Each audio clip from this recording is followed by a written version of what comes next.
Hi there, welcome to my build of this Great Plains Trainer 60, which we're building from a great set of plans that I downloaded off AutoZone. Now, we've previously, in the previous videos, constructed the fuselage. At least we've done half of the fuselage. Next thing we need to do before we do any more is fit the wings. I've also built the tailplane, the fin, the rudder, the elevators. So what's left? Got to get these wings built, and this is a really nice part of the build as we see all this come together. Now we look on the plans here, and we've got the right hand wing shown, which is all we need. Lots of information on there, although we're going to build it slightly different from what's shown in the plans, just a few subtle changes. Now I'll mention those in a minute, but I've started pulling together the components, the timber that we need.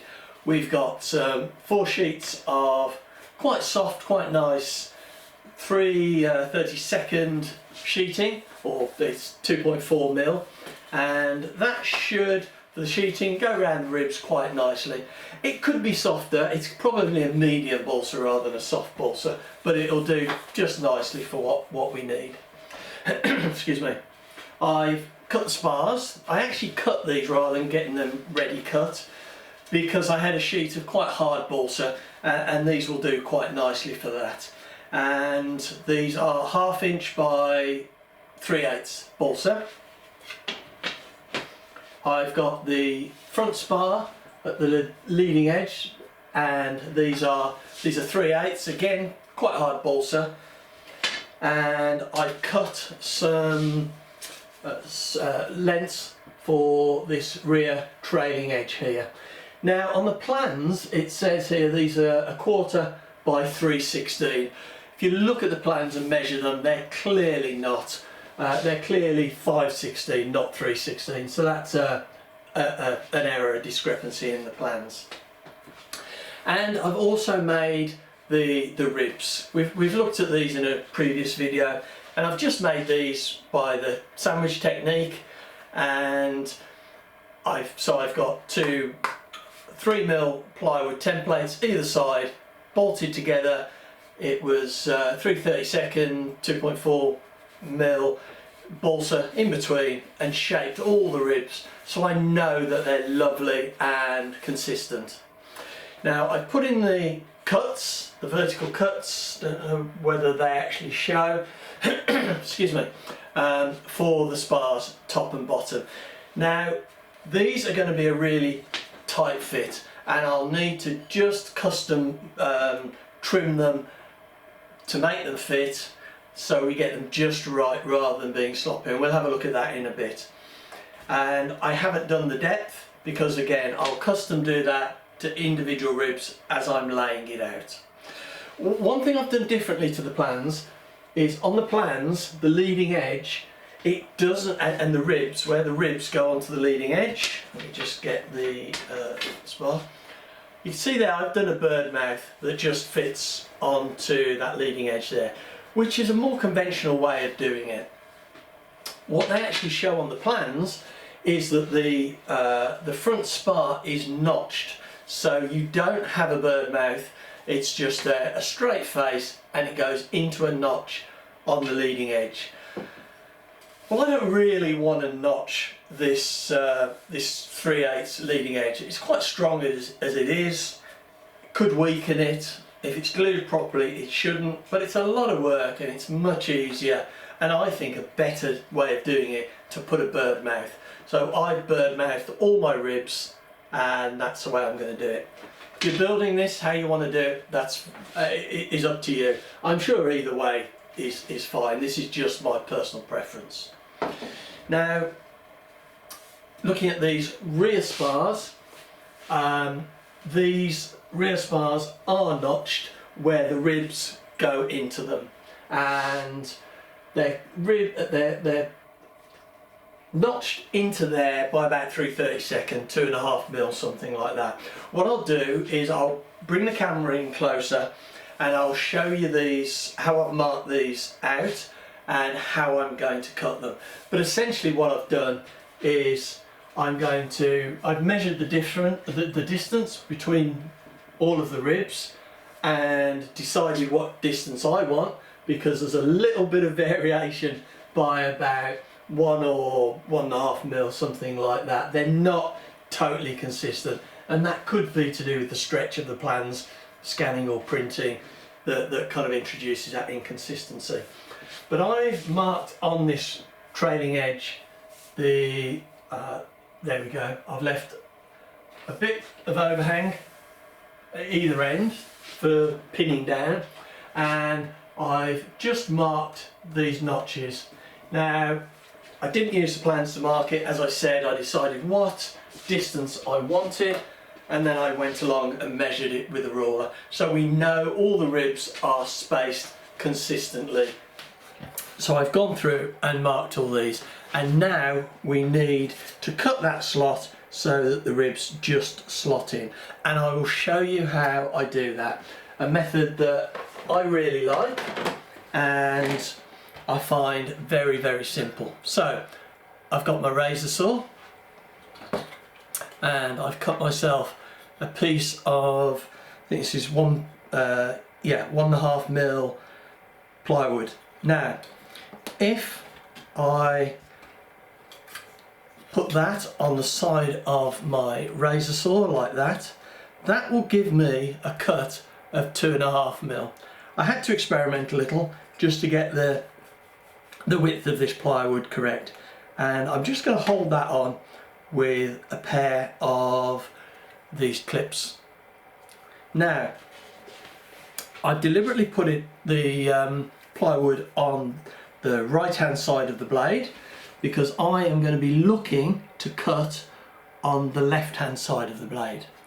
Now what I'm going to do, just move this around a little bit, if I put that on there, line that up with the one line, I can see that quite nicely. The plywood isn't obscuring it, and as I said, the plywood, if we look at that, it will just allow the cut to go down until it hits the plywood, and then it will stop, and you'll notice the difference in the sound.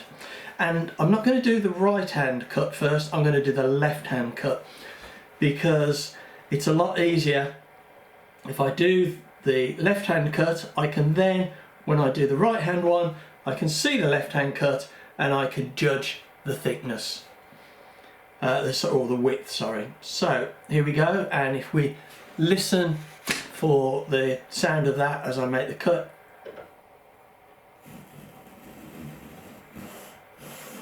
There, that's not cutting now, it's finished cutting because it's hit the plywood.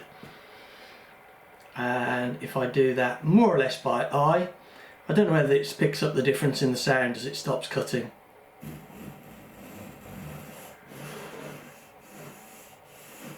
There we go. And if I get my scalpel, and I will just put a scalpel in the one side of that, take that out, and then I can just stand in my piece of balsa, and that is a nice tight fit. Right, I've now got all of the notches cut in these trailing edges, and that was the last bit of preparation that we needed to do, and we're now ready to start laying this out and putting that wing together, starting to build it up and glue it together. Now, we're not going to be laying this out or setting it out over the plans because there's absolutely no benefit to doing that at all. If anything, we could get slightly distracted by the slight variation in the spacing of the ribs. Far better to use the trailing edge. We've got the spacings here with the notches which the ribs can go in. There's no variation in that now, that has been set. We have the width of the wing set by all of these consistent ribs that we've done, and of course the leading edge fits into that bird mouth. So building it over the plans, there's no point. So what I'm going to do now is I'm going to set all this out and we'll come back and have a look at it. Right, well, I'm just starting to set out the wing now, but before I did that I put down my balsa building board which I can pin into easily, and check that was nice and flat with a straight edge. That's really important, so we get a nice true straight wing. I've then covered it. I've got some thin polythene on here. This is actually the backing material off some heat shrink film I was just covering a wing with, and so I've saved that, and it's great for this kind of job, to make sure we don't end up with a wing that's actually stuck to our building board. Now the next job is I put down this fairly hefty bottom spar on the board. It's not pinned down, it's just got a little bit of weight just to hold it flat, and I'm going along and I'm checking the correct size for the rib cuts for the spar. You can see an arrow on this rib here. It's important to note that these ribs are semi-symmetrical, so we need to know which way is up, and we need to be checking all the time that they're pointing up, because if we get them upside down, it's going to cause us a problem. Now, to make sure that I get the cuts right, I'm lining up the rear cuts that I've already done when I did them all together with the back of this spar, and then marking the front where they need trimming, and then marking the depth it needs to be done. I've fitted all of the ribs, and yes, I cut them by hand, which takes a little bit more time, but it does make sure that they are fitting lovely, and you've got to make sure they're all nice and flush with the top. I've used my steel ruler to check that it's completely flat, there's no bumps, and that it is perfectly straight. The top spar at least is perfectly straight. So once I've done that, I've made sure that the two spars are absolutely on top of each other, and so at a 90-degree angle square to the building board.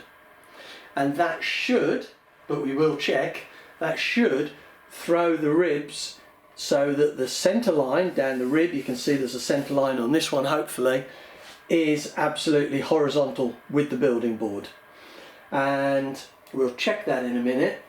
Now you can see the arrows on all the ribs, so we've got all the ribs the right way up, really important. And actually, when setting this up, I was eyeing up the bird mouths, and I thought back to how I've done this with the bird mouths rather than doing a slot into the leading edge as the plan suggested. And you can see from this view that the beauty of bird mouths is they're really good for eyeing up and make sure everything is true and square. So I've got the spars held with my blocks to make sure they're absolutely square to the building board, and I've got the rear, the trailing edge on, and what I've done is made sure that that is also nice and straight, which is good. And I've gone down each individual rib and separately made sure they are absolutely square to this trailing edge, and also square to the spars as well. I will check them again before I glue them. I've also used one of my blocks which has square edges and just made sure that they're absolutely vertical, they're not cocked over at all. That's the beauty of all these blocks, is they're basically set squares.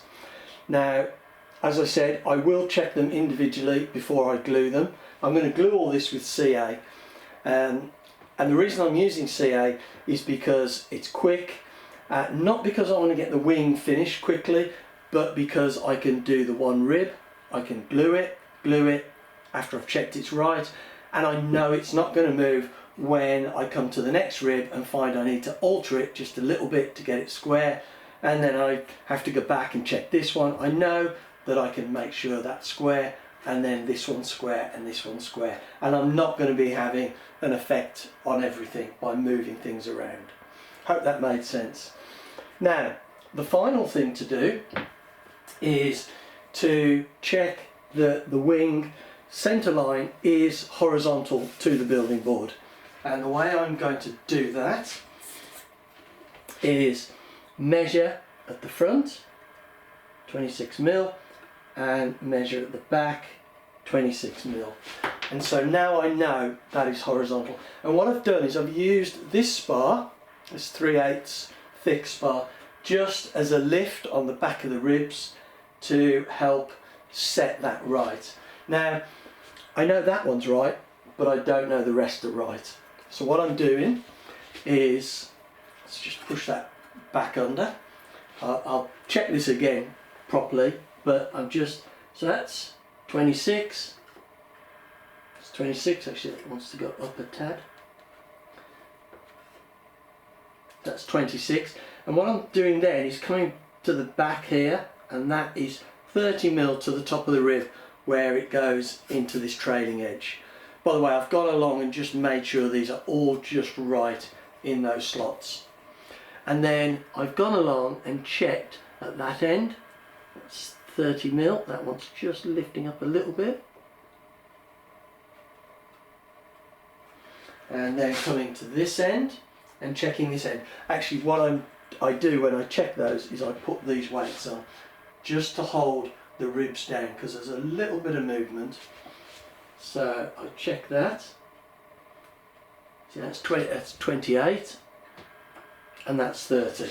So, and you can see actually that this is at an angle. So I'm just going to move this under here to lift this end up a little bit.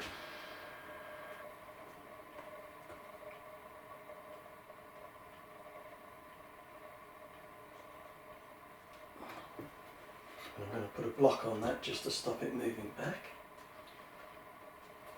And now we have that at 30, we have that at 30, we have that at 30, that at 30, and we have 26, 26. So now we know everything is just right, and we can check that's nice and straight.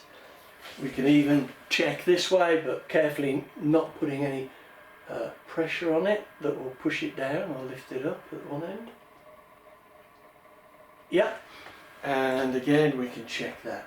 Now the wing now should be absolutely square and ready to go, but as I said, I will check it before I glue it. And what I'll do is I'll just check these measurements again in a minute, and I'll make sure that this spar, I'll probably put a pin in it actually, and just hold it in place to make sure that it doesn't move during the gluing process. Now the only thing left to say now is this. This is the left hand wing, so this is the wingtip. This is the central rib, and I'm just going to move the camera and show you. I've just set that over a little bit to cope with the dihedral, because there's going to be two central ribs that will join together, and probably with a rib in the middle, but we'll deal with that when we join the wings together. But initially this central rib needs to be cocked over a little bit. I'll just move the camera. So this is the first rib, or the central rib. So the other wing is going to butt up against that. And this is where we're going to get the dihedral from. So what I've done is I've worked out at what angle this should be, and I've got this adjustable set square, and I'm just going to set this angle very, very slightly cocked over. But I've been careful that when I move it over that little bit, I haven't just moved it at the top, I've moved it at the bottom that way and at the top that way, so that the rib is kind of pivoting centrally rather than just coming over. And that will give us the correct spacing between the ribs. And I've also, the slot here on the back of this trailing edge, I've just angled that a little bit so that the rib will just twist very, very slightly to give that correct angle.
I've now got the basic wing skeletons finished.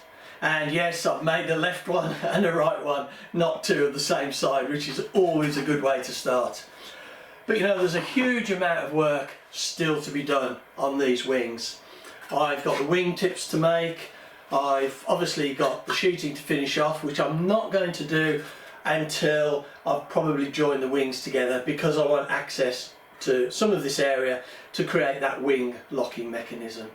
I need to put in the servos for the ailerons. I need to make the ailerons. I need to choose where the hinges are going and sort that out. And of course, huge amounts of profiling, and the wings need to be joined together. But that's going to be, at least some of that is going to be the focus of the next video. So I hope you found this useful in just pulling these together, and I hope you'll come back and join me to see how we get on in continuing this build and getting this Great Plains Trainer 6D up in the air.